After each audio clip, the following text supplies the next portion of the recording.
ಸ್ನೇಹಿತರೆ ನಮಸ್ಕಾರ. ಸಂಪೂರ್ಣ ಮಹಾಭಾರತದ ಕಥೆಗಳ ಧ್ವನಿಸುರುಳಿಯಲ್ಲಿ ಇಂದಿನ ವಿಷಯ ಕರ್ಣ ನಕುಲ ಕಾಳಗ. ಸ್ನೇಹಿತರೆ, ನೀವು ನನ್ನ ಯೂಟ್ಯೂಬ್ ಚಾನಲ್ ಸಬ್ಸ್ಕ್ರೈಬ್ ಮಾಡಿಕೊಳ್ಳಿ ಹಾಗೂ ನಿಮ್ಮ ಸ್ನೇಹಿತರೊಂದಿಗೂ ಹಂಚಿಕೊಳ್ಳಿ. ಇನ್ನೊಂದು ಕಡೆಯಲ್ಲಿ ಸೇನಾಧಿಪತಿಯಾದ ಕರ್ಣನಿಗೂ ನಕುಲನಿಗೂ ಘೋರ ಸಂಗ್ರಾಮವಾಯಿತು. ಕರ್ಣ, ನನ್ನ ಹೃದಯವು ಕೋಪದಿಂದ ಕುದಿಯುತ್ತಿದೆ. ಈ ಸಕಲ ಅನರ್ಥಗಳಿಗೂ ಕೌರವನನ್ನು ಪ್ರೋತ್ಸಾಹಿಸಿದವನು ನೀನಾಗಿರುವೆ. ದುಷ್ಟ ಚತುಷ್ಟಯರಲ್ಲಿ ಒಬ್ಬನಾದ ನಿನ್ನ ಸಾವಿನ ನಂತರವೇ ವಿರಮಿಸುವೆ. ಕುರುಕುಲಕ್ಕೆ ಗೆದ್ದಲಿನ ರೂಪದಲ್ಲಿ ನೀನು ಬೆಳೆದು ಅಂತಃಕಲಹವನ್ನು ನಮ್ಮ ಉಭಯರಲ್ಲಿ ಉಲ್ಬಣಿಸುವಂತೆ ಮಾಡಿ ಶ್ರೇಷ್ಠ ಚಂದ್ರವಂಶವನ್ನು ನಾಶ ಮಾಡುತ್ತಿರುವೆ. ನಿನ್ನನ್ನು ಈಗಲೇ ಸಮರದಲ್ಲಿ ವಧಿಸಿ ಕೃತಕೃತ್ಯನೂ ನಿಶ್ಚಿಂತನೂ ಆಗುತ್ತೇನೆ. ಅಯ್ಯ ಮಾದ್ರೀಸುತ, ಹೆಚ್ಚು ಹಾರಾಡಬೇಡ. ನಿನ್ನ ಈ ದರ್ಪವನ್ನು ಈಗಲೇ ಮುರಿಯುತ್ತೇನೆ ಎಂದು ಕರ್ಣನಿಂದ 73 ದಿವ್ಯ ಬಾಣಗಳು ಹೂಡಲ್ಪಟ್ಟವು. ಆದರೆ ನಕುಲನು ಅರೆ ಕ್ಷಣದೊಳಗಾಗಿ 80 ಬಾಣಗಳಿಂದ ಖಂಡಿಸಿದನು. ಅದಕ್ಕೆ ಪ್ರತಿಯಾಗಿ ಮಹಾಧನುಷ್ಮಂತನಾದ ಕರ್ಣನು ನಕುಲನ ಧನುಸ್ಸನ್ನು ಕತ್ತರಿಸಿದನು. ಅವನ ಯುದ್ಧ ಕವಚವೂ ಸೀಳಾಯಿತು. ನಕುಲನು ಮಗದೊಂದು ಚಾಪವನ್ನು ಸ್ವೀಕರಿಸಿ ಕರ್ಣನನ್ನು ಮತ್ತು ಸಾರಥಿಯನ್ನು ಗಾಯಗೊಳಿಸಿದನು. ದಟ್ಟವಾದ ಕರಿ ಮೋಡಗಳ ನಡುವೆ ಸೂರ್ಯ ಚಂದ್ರರು ಅಡಗಿ ಹೋಗುವಂತೆ ಕರ್ಣ ಮತ್ತು ಮಾದ್ರೀಸುತರಿಬ್ಬರೂ ಸಹಸ್ರಾರು ಯೋಧರ ನಡುವೆ ಅದೃಶ್ಯರಾದರು. ಆದರೆ ಯುದ್ಧ ಎಣೆಯಿಲ್ಲದೆ ಸಾಗಿತು. ಕ್ರುದ್ಧನಾದ ಕರ್ಣನು ಕೋಪಾವೇಶದಿಂದ ಬಾಣಗಳ ಸುರಿಮಳೆಯನ್ನು ಸುರಿಸಿ ಪಾಂಡುಕುಮಾರನನ್ನು ಶರಪಂಜರದ ಮಧ್ಯೆ ಸಿಲುಕಿಸಿದನು. ಕಣೆಗಳಿಂದ ಆಚ್ಛಾದಿತನಾದರೂ ಪಾಂಡುಪುತ್ರನು ಚಿಂತಿಸಲಿಲ್ಲ. ಕರ್ಣನು ಇನ್ನೊಮ್ಮೆ ಸಾರಥಿಗೆ ರಥಕ್ಕೆ ದಿವ್ಯ ಶರಗಳನ್ನು ಹೂಡಿದನು. ತೀಕ್ಷ್ಣವಾದ ಆ ಶರಗಳು ನಕುಲನ ಚತುರಶ್ವಗಳನ್ನು ಯಮಸದನಕ್ಕೆ ಅಟ್ಟಿ ಚಂದನವನ್ನು ಪುಡಿಗೈದವು. ಅವನು ಪರಿಘವನ್ನು ಕೈಗೆತ್ತಿಕೊಂಡಾಗ ಅದು ತಪ್ಪಿಹೋಯಿತು. ಧರ್ಮಜಾನುಜನು ವ್ಯಾಕುಲಚಿತ್ತನಾಗಿ ನೋಡುತ್ತಿದ್ದಾಗ ಕರ್ಣನಿಗೆ ಕುಂತಿಗೆ ಕೊಟ್ಟ ಭಾಷೆಯ ನೆನಪಾಯಿತು. ಅರ್ಜುನನೊಬ್ಬನನ್ನು ಅಲ್ಲದೆ ಇನ್ನಿತರ ಪಾಂಡುಕುಮಾರರನ್ನು ವಧಿಸಲಾರೆ ಎನ್ನುವ ತನ್ನ ಪವಿತ್ರ ವಚನದ ಸ್ಮರಣೆಯಾಯಿತು. ಅಂಗದೇಶಾಧಿಪತಿಯು ಅಲ್ಲಿಂದ ರಥವನ್ನು ಬೇರೆ ಕಡೆಗೆ ಹಾರಿಸುವಂತೆ ಸಾರಥಿಗೆ ಆಜ್ಞಾಪಿಸಿದನು. ಕರ್ಣನ ಪ್ರತಾಪದ ದಳ್ಳುರಿಯನ್ನು ತಡೆಯಲಾರದೆ ಪಾಂಚಾಲ ವೀರರು ಪಲಾಯನ ಮಾಡಿದರು. 100 ಆನೆಗಳು, ಅಶ್ವಗಳು, ಪದಾತಿಗಳು ಮೃತಿಯನ್ನೈದಿದುವು. ಮುಂದಿನ ವಿಷಯ ಘೋರ ಬವರ. ಇನ್ನೊಂದು ಕಡೆಯಲ್ಲಿ ಶಕುನಿಯ ಮಗನಾದ ಉಲೂಕನು ಯುಯುತ್ಸುವಿನ ಧನುಸ್ಸನ್ನು ಕತ್ತರಿಸಿ ಅವನನ್ನು ಕರ್ಣಿ ಎಂಬ ಶರದಿಂದ ಹೊಡೆದನು. ಛಿದ್ರಗೊಳಿಸಲ್ಪಟ್ಟ ಬಿಲ್ಲನ್ನು ತ್ಯಜಿಸಿ ಯುಯುತ್ಸುವು ಹೊಸ ಬಿಲ್ಲು ಬಾಣಗಳಿಂದ ಉಲೂಕನನ್ನು 60 ಬಾಣಗಳಿಂದ ಪ್ರಹರಿಸಿದನು. ಹೊನ್ನಿನಂತೆ ಹೊಳೆಯುತ್ತಿದ್ದ 20 ಬಾಣಗಳಿಂದ ಯುಯುತ್ಸುವನ್ನು ಉಲೂಕನು ಹೊಡೆದಾಗ ಧ್ವಜವು ಕತ್ತರಿಸಲ್ಪಟ್ಟಿತು. ಕ್ರುದ್ಧನಾದ ಯುಯುತ್ಸುವು ವೈರಿಯ ಎದೆಗೆ ಗುರಿಯಿಟ್ಟು ಹೊಡೆದಾಗ ಅದನ್ನು ಮಧ್ಯಪಥದಲ್ಲಿ ಖಂಡಿಸಿ ಉಲೂಕನು ಯುಯುತ್ಸುವಿನ ಸಾರಥಿಯನ್ನು ಹತ್ಯೆಗೈದನು. ಆತನ ಕುದುರೆಗಳು ಬಳಲಿದ್ದು ಉಲೂಕನಲ್ಲಿ ಗೆಲ್ಲಲಾರದೆ ಇನ್ನೊಬ್ಬ ರಥಿಕನನ್ನು ಆಶ್ರಯಿಸಿ ಯುಯುತ್ಸುವು ಪಲಾಯನ ಮಾಡಿದನು. ರಾಜ, ಈ ಮಧ್ಯದಲ್ಲಿ ನಿನ್ನ ಸುತನಾದ ಶ್ರುತಕರ್ಮನು ಪಾಂಡವರ ಪಕ್ಷದಿಂದ ಯುದ್ಧ ಮಾಡುತ್ತಿದ್ದ ಶತಾನೀಕನನ್ನು ಸೋಲಿಸಿ ಅಶ್ವ ಸಾರಥಿ ರಥರಹಿತನನ್ನಾಗಿ ಮಾಡಿದನು.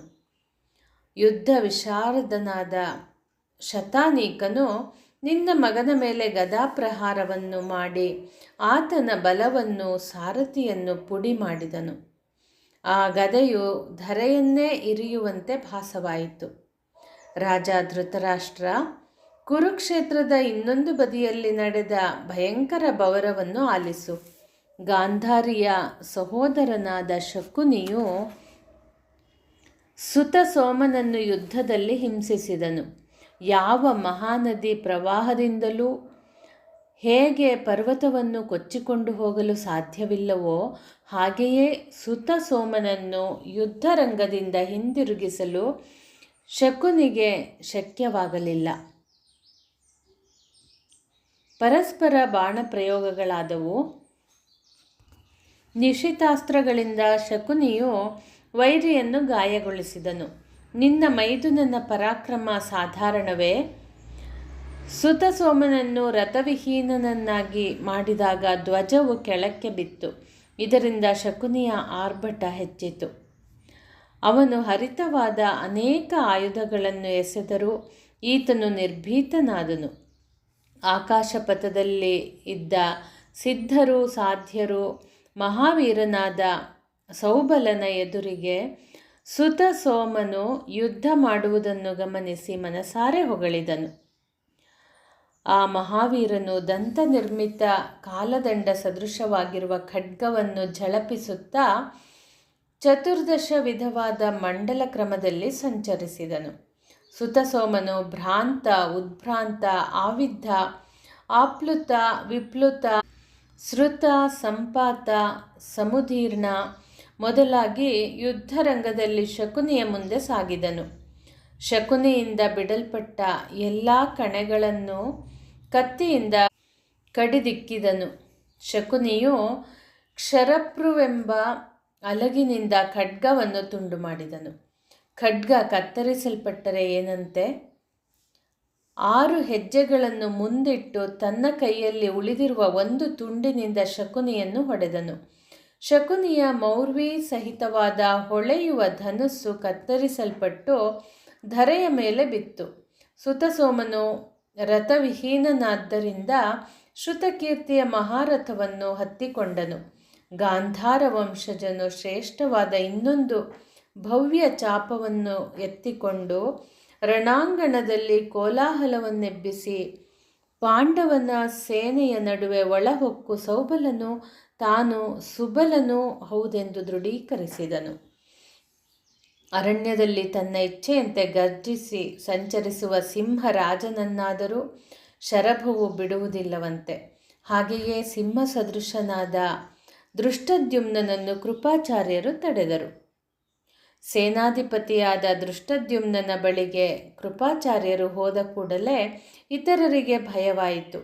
ದ್ರೋಣರ ಮರಣದಿಂದ ಕುಪಿತರಾದ ಆ ಗೌತಮ ಕುಲೋತ್ಪನ್ನರು ದೃಷ್ಟದ್ಯುಮ್ನನನ್ನು ಜೀವಂತ ಬಿಡಲಾರೆ ಎನ್ನುವುದಾಗಿ ಯೋಧರು ರಹಸ್ಯವಾಗಿ ಗುಣುಗುಟ್ಟಿದರು. ಮಹಾಸ್ತ್ರ ವೀರರಾದ ಕೃಪರು ದೃಷ್ಟದ್ಯುಮ್ನನ ಮರ್ಮ ಪ್ರದೇಶಗಳಿಗೆ 100 ತೀಕ್ಷ್ಣವಾದ ಕಣೆಗಳನ್ನು ಎಸೆದು ತಡೆಯಲಾರದಷ್ಟು ನೋವನ್ನುಂಟು ಮಾಡಿದರು. ಗಾಯಗೊಂಡು ಬಳಲುತ್ತಿರುವ ದೃಷ್ಟದ್ಯುಮ್ನನನ್ನು ಸಾರಥಿಯು ಕಂಡು, ಪಾರ್ಷತನೇ, ಕ್ಷೇಮವೇನಯ್ಯ? ಬ್ರಾಹ್ಮಣನು ಅವಧ್ಯನೆಂದು ಭಾವಿಸುತ್ತೇನೆ. ಆದುದರಿಂದಲೇ ನಿನ್ನ ಪರಾಕ್ರಮ ಪ್ರಕಾಶಿಸುವುದಿಲ್ಲ. ಆಗ ದೃಷ್ಟದ್ಯುಮ್ನನು ಭಯಗ್ರಸ್ತನಾದನು. ಅವನು ಸೂತನೊಡನೆ ಭೀಮಾರ್ಜುನರು ಇರುವ ಸುರಕ್ಷಿತ ಪ್ರದೇಶಕ್ಕೆ ತನ್ನನ್ನು ಒಯ್ಯುವಂತೆ ಆಜ್ಞಾಪಿಸಿದನು. ಓಡಿ ಹೋಗುತ್ತಿರುವ ದೃಷ್ಟದ್ಯುಮ್ನನನ್ನು ನೋಡಿ ಕೃಪರು ರಣಕಹಳೆಯನ್ನು ಮೊಳಗಿ ಬೆನ್ನಟ್ಟಿದರು. ರಾಜ ಧೃತರಾಷ್ಟ್ರ, ನಿಮ್ಮವರಲ್ಲಿ ಪರಾಕ್ರಮಿಗಳೆಷ್ಟು? ಗಣನೆಗೆ ಸಿಗಲಾರದಷ್ಟು ಯುದ್ಧ ನಿಪುಣರಿದ್ದಾರೆ.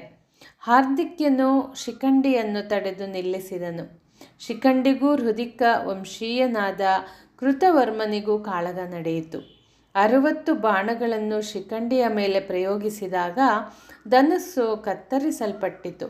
ಶಿಖಂಡಿಯಿಂದ ಬಿಡಲ್ಪಟ್ಟ 90 ಅಸ್ತ್ರಗಳು ಕೃತವರ್ಮನ ಕವಚದ ಮೇಲೆ ತಗುಲಿದಾಗ ಅದು ಸೀಳಾಯಿತು.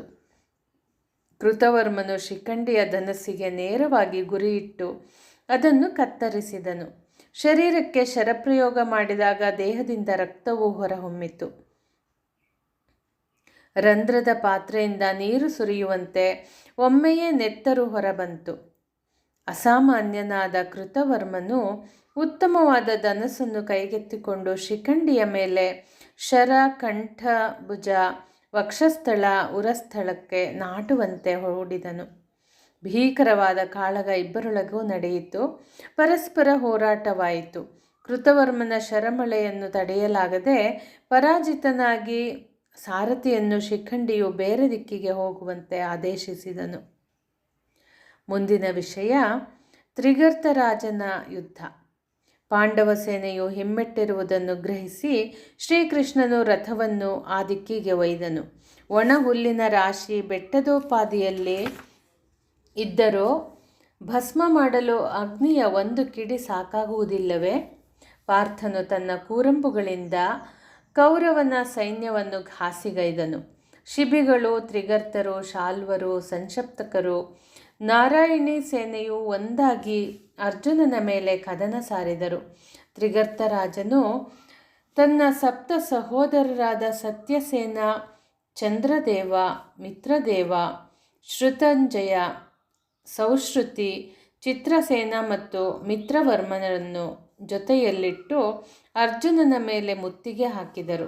ಹಿಂದಿನಿಂದ ಮುಂದಿನಿಂದ ಎಡದಿಂದ ಬಾಣಗಳು ಅವನ ಶರೀರವನ್ನು ಕುಕ್ಕುವ ರೀತಿಯಲ್ಲಿ ಧಾವಿಸಿ ಬಂದವು. ಆದರೆ ಆ ಅಸ್ತ್ರಗಳು ಗರುಡನ ಸಮಕ್ಷಮ ಹಾವುಗಳು ತಲೆ ತಗ್ಗಿಸುವಂತೆ ಪಾರ್ಥನ ಅಲಗುಗಳ ಮುಂದೆ ಏನೂ ಮಾಡದಾದವು. ಸತ್ಯಸೇನನು 3 ಬಲಿಷ್ಠವಾದ ಕಣೆಗಳನ್ನು ಹೂಡಿದನು. ಮಿತ್ರದೇವನಿಂದ 60, ಮಿತ್ರವರ್ಮನಿಂದ 73, ಸೌಶ್ರುತಿಯಿಂದ 7 ತೀಕ್ಷ್ಣ ಶರಗಳು ಕೌಂತೆಯನ ಮೇಲೆ ಹೂಡಲ್ಪಟ್ಟವು. ಶ್ರುತಂಜಯನ 20 ಬಾಣಗಳು, ಸುಶರ್ಮನ 9 ಅಲಗುಗಳು ಅರ್ಜುನನ ಪರಾಕ್ರಮದ ಮುಂದೆ ನಿರರ್ಥಕವಾದವು. ಪ್ರತಿಯಾಗಿ ಪಾರ್ಥನು ಕ್ರೋಧಾವೇಶದಿಂದ ತ್ರಿಗರ್ತರಾಜ ಮತ್ತು ಅವನ ಸಹೋದರರ ಮೇಲೆ ಗುರಿಯಿಟ್ಟಾಗ ವಿರೋಧಿಯಾದ ಶ್ರುತಂಜಯ ರಾಜನು ಸೋತು ಧರಿತ್ರಿಗೊರಗಿದನು. ಸೌಶ್ರುತಿಯ ಶಿರ ಉರುಳಿತು. ಚಂದ್ರದೇವನು ಯಮದೇವನ ಅತಿಥಿಯಾದನು. ಕೋಪಿತನಾದ ಸತ್ಯಸೇನನು ತೋಮರವೊಂದನ್ನು ಶ್ರೀಕೃಷ್ಣನ ಮೇಲೆ ಎಸೆದಾಗ ಅದು ಆತನ ಎಡಭುಜಕ್ಕೆ ತಾಗಿ ಕೈಯಿಂದ ಚಮ್ಮಟಿಕೆ ಕೆಳಬಿತ್ತು. ಅರ್ಜುನನು, ದೇವ, ನಿನ್ನ ಎಡಭುಜಕ್ಕೆ ಹೊಡೆದ ಸತ್ಯಸೇನನ ಸಮೀಪಕ್ಕೆ ರಥವನ್ನು ಹಾರಿಸು ಎಂದು ವಿಜ್ಞಾಪಿಸಿದನು. ಸ್ಯಂದನವು ಸತ್ಯಸೇನನ ಸನಿಹಕ್ಕೆ ಬರುತ್ತಿದ್ದಂತೆಯೇ ತಡ ಮಾಡದೆ ಧನಂಜಯನು ದಿವ್ಯಾಸ್ತ್ರಗಳನ್ನು ಪ್ರಯೋಗಿಸಿದನು. ಪರಿಣಾಮವಾಗಿ ಸತ್ಯಸೇನನ ಶಿರಸ್ಸು ನೆಲಕ್ಕೆ ಉರುಳಿತು. ತ್ರಿಗರ್ತನ ಸಹೋದರರು ಧರೆಗುರುಳಿದುದನ್ನು ಗಮನಿಸಿ ಸಂಶಪ್ತಕರು ಶತ್ರುವನ್ನು ಸುತ್ತುವರಿದು ಶರಜಾಲಗಳಿಂದ ಧನಂಜಯನನ್ನು ಪೀಡಿಸಿದರು. ಇಂದ್ರಸುತನು ಇಂದ್ರಾಸ್ತ್ರವನ್ನು ಕಳುಹಿಸಿದಾಗ ಅದರಿಂದ ಸಹಸ್ರಾರು ಅಸ್ತ್ರಗಳು ಹೊರಬಂದು ಸಂಶಪ್ತಕರನ್ನು ದಿಕ್ಕುಗೆಡಿಸಿದವು. ಒಂದೊಂದು ಅಲಗು ಕೌರವ ಸೇನೆಯನ್ನು ಒಳಹೊಕ್ಕು ಯೋಧರ ಕೈಯಲ್ಲಿದ್ದ ಗದಾ ಪರಿಘಗಳನ್ನು ಬೀಳಿಸಿ ಹಲವು ವೀರರ ರಥಗಳು ಪುಡಿಯಾದವು. ಧ್ವಜಗಳು ಉರುಳಿದವು. ಅಸಂಖ್ಯಾತರಾಗಿ ಬಂದಿದ್ದ ಸಂಶಪ್ತಕರನ್ನು ಎಂದಿಗೂ ಧರಿತ್ರಿ ಬಿಟ್ಟು ಏಳದಂತೆ ಶರಪ್ರಯೋಗ ಮಾಡಿ ಪಾರ್ಥನು ವಧಿಸಿದನು. ಯಜ್ಞಕುಂಡದಲ್ಲಿ ಯಜ್ಞೇಶ್ವರನು ಶೋಭಿಸುವಂತೆ ನರನು ರಣಾಂಗಣದಲ್ಲಿ ಪ್ರಕಾಶಿಸಿದನು. ಕೌರವ ಸೈನ್ಯ ಧೃತಿಗೆಡುವ ದೃಶ್ಯವನ್ನು ನೋಡಿ ದುರ್ಯೋಧನನು ತೇರನ್ನು ಆ ಕಡೆಗೆ ಹರಿಸಿದನು. ಮಹಾರಾಜ, ಕೇಳು. ಕುರುಕ್ಷೇತ್ರದಲ್ಲಿ ಪಾಂಡವಾಗ್ರಜನಾದ ಯುಧಿಷ್ಠಿರನು ನಿನ್ನ ಮಗನಾದ ದುರ್ಯೋಧನನನ್ನು ಎದುರಿಸಿದನು. ಕೌರವ, ನಿನ್ನ ಸೈನ್ಯದ ಸೋಲನ್ನಪ್ಪುವುದನ್ನು ನೋಡಿ ನನ್ನ ಕಡೆ ಧಾವಿಸುತ್ತಿರುವೆಯಾ? ಕ್ಷೋಣಿ ಸಂಖ್ಯೆಯಲ್ಲಿ ಸೈನ್ಯದ ಮತ್ತು ಬಂಧು ಬಳಗದ ಮೃತ್ಯುವಿಗೆ ಕಾರಣನಾದ ನಿನಗೆ ಎಂತಹ ರಾಜ್ಯಲೋಭ? ಬೇರೆಯವರ ಮನೆಯನ್ನು ಬೆಂಕಿಗಾಹುತಿ ಮಾಡಿಯಾದರೂ ಚಳಿ ಕಾಯಿಸುವ ನಿನ್ನ ದುರ್ಬುದ್ಧಿಗೆ ಅಂತ್ಯವಿಲ್ಲವಾಗಿದೆ. ಸಾಮರ್ಥ್ಯವಿದ್ದರೆ ತಡೆದುಕೋ ಎಂದು 11 ದಿವ್ಯಾಸ್ತ್ರಗಳನ್ನು ಎಸೆದನು. ಕೌರವನ 4 ಕುದುರೆಗಳಿಗೆ 4 ಬಾಣಗಳು, 5ನೆಯ ಬಾಣದಿಂದ ಸಾರಥಿಯ ಶಿರಸ್ಸು, 6ನೇ ಬಾಣದಿಂದ ರಥದ ಧ್ವಜ, ಇನ್ನುಳಿದ 5 ಕೂರ್ಗಣೆಗಳಿಂದ ದುರ್ಯೋಧನನನ್ನು ಗಾಯಗೊಳಿಸಿದನು. ಧರ್ಮರಾಯ, ಒಮ್ಮೆಯೇ ನನ್ನನ್ನು ಮೂದಲಿಸುವುದನ್ನು ನಿಲ್ಲಿಸಿ ನಿಶಿತಾಸ್ತ್ರಗಳಿಂದ ನನ್ನ ವಾಜಿಗಳಿಗೆ, ರಥಕ್ಕೆ, ಸಾರಥಿಗೆ ಹೊಡೆದೆಯಾ? ನಿನ್ನ ಶಕ್ತಿಯನ್ನು ಕೊನೆಗೊಳಿಸುತ್ತೇನೆ. ನನ್ನ ಈ ಅಸ್ತ್ರಗಳನ್ನು ತಡೆದುಕೋ. ಯುದ್ಧದಲ್ಲಿ ಸ್ಥಿರವಾಗಿ ನಿಂತು ವೈರಿಯನ್ನು ಸೋಲಿಸುವ ಅರ್ಹತೆಯನ್ನು ಪಡೆದುದರಿಂದಲೇ ಯುಧಿಷ್ಠಿರ ನಾಮಾಂಕಿತನಾದ ಧರ್ಮಕುಮಾರನು ಇನ್ನೊಮ್ಮೆ ಅಮೋಘ ಬಾಣಗಳಿಂದ ಹೊಡೆದನು. ಕೌರವನು ರಥದಿಂದ ಧುಮುಕಿದನು. ಆಗಲೇ ಕರ್ಣ, ಅಶ್ವತ್ಥಾಮರು, ಸುಯೋಧನ, ನಿನ್ನ ಬಲಕ್ಕೆ ನಾವಿದ್ದೇವೆ, ಅಂಜಬೇಡ ಎಂದು ಧಾವಿಸಿ ಬಂದರು. ರಣಕಹಳೆ ಮೊಳಗಿತು. ಘೋರ ಸಂಗ್ರಾಮ ಇನ್ನೊಮ್ಮೆ ಪ್ರಾರಂಭವಾಯಿತು. ಧರ್ಮರಾಯನು ಬಿಟ್ಟ ಮಹಾಸ್ತ್ರವು ನಿನ್ನ ಮಗನ ಕವಚವನ್ನು ಭೇದಿಸಿತು. ಉದ್ವಿಗ್ನನಾದ ಕೌರವನಿಗೆ ಜಯದ ದಾರಿ ತೋಚದಾಯಿತು. ಶೋಕದಿಂದ ಮುಖ ತಗ್ಗಿಸಿದನು. ಕೌರವ, ನಿನ್ನನ್ನು ಕೊಲ್ಲಲಾರೆ. ನನ್ನ ತಮ್ಮನಾದ ಭೀಮಸೇನನು ನಿನ್ನನ್ನು ವಧಿಸುವ ಪ್ರತಿಜ್ಞೆ ಹಾಕಿದ್ದಾನೆ. ಅವನ ಶಪಥ ನೆರವೇರಲಿ. ಗಾಂಡೀವಿಯು ಅರಿಗಳ ಮೇಲೆ ಕಾಡಾಕಾಡಿ ಸಂಗ್ರಾಮವನ್ನು ಗೈದನು. ಭೀಮಸೇನನು ಕೃತವರ್ಮನೊಡನೆ ಸೆಣಸಾಡಿದನು. ಸಾತ್ಯಕಿಯು ಕರ್ಣನನ್ನು ಎದುರಿಸಿದನು. ಎಲ್ಲಿ ನೋಡಿದರೂ ಸಂಗ್ರಾಮದ ಸಡಗರ. 16ನೇ ದಿವಸವೂ ಕರ್ಣನ ಸೇನಾಧಿಪತ್ಯದಲ್ಲಿ ಕೌರವ ಪಕ್ಷಕ್ಕೆ ಸಾವು ನೋವುಗಳು ಹೆಚ್ಚಾದುವೆ ಹೊರತು ಜಯ ಒದಗಲಿಲ್ಲ.